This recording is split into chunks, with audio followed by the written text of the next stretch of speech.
Garsas yra muzika, didžėjai yra žmonės. O antras didžėjavimo lyderis yra Valdemaras. Jam 18 metų. Didžėjaus karjerą pradėjo prieš mėnesį. Geram didžėjui būtina turėti aktorinių sugebėjimų. Charizma yra be galo svarbus bruožas.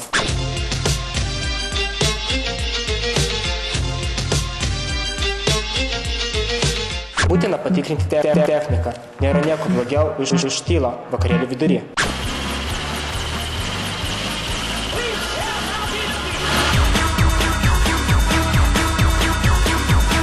Iš pradžių reikia paklausyti gabalą per ausines, kad tiksliai žinotum, ką grosi.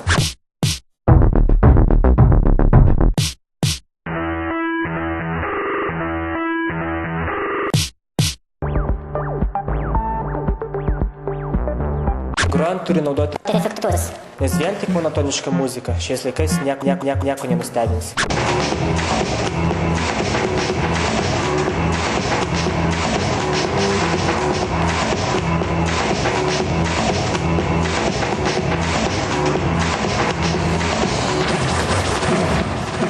Visą tai padaręs, turi pradėti nuo pradžių.